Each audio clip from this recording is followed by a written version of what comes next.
They had taken to doodling on paper, on each other's notebooks, or right on their skin. Water-based markers washed off too quickly, so the young women found Sharpies to draw indelible watches around their wrists.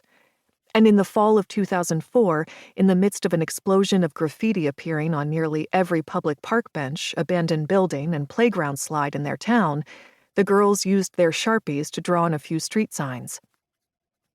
To a Watch for Children sign, they added underneath, "For Michael Jackson." On a stop sign, they wrote, "Go Bush." They thought it was funny. The scribbles were just silly things, Angelia later explained under oath. Very childish things, nothing bad, nothing gang-like. But the rash of spray-painted graffiti around town had prompted citizen complaints and then a crackdown by local police. A classmate, while out tagging, was caught, and when police questioned him, he blamed all of the town graffiti, the bright, bold spray painting of gang symbols, the crude drawings of genitalia, the lewd phrases, on Carissa and Angelia, the low-key duo who had little social clout at school.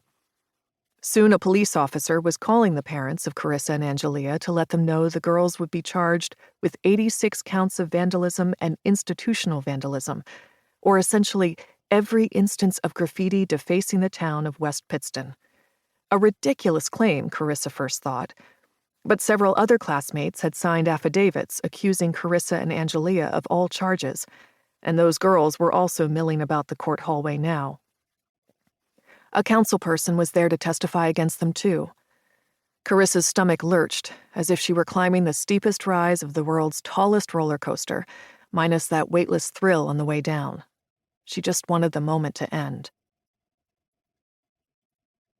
Carissa and Angelia were but two.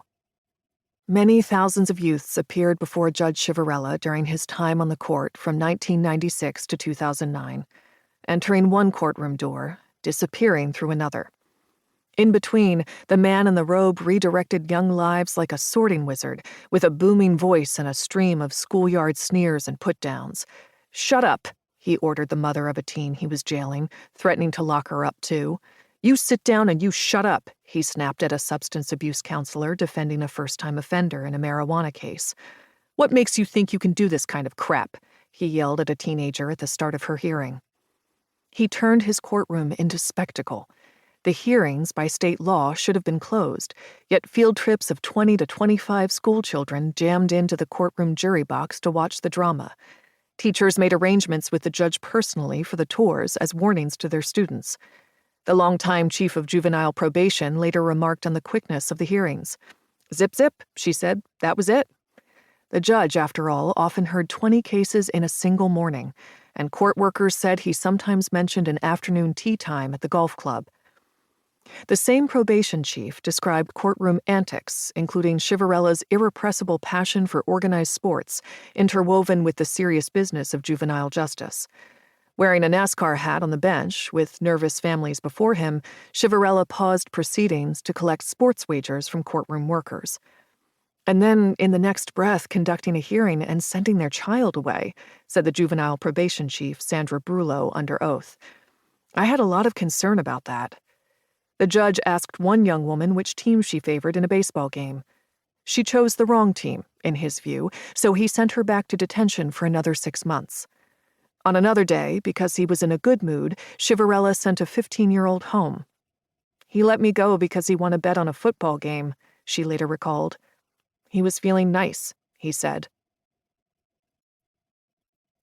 On that cold day in 2005, the chaotic atmosphere in the low-ceilinged courtroom at Penn Place, a flat-roofed, flat-sided brick behemoth in downtown Wilkes-Barre, promised anything but mercy.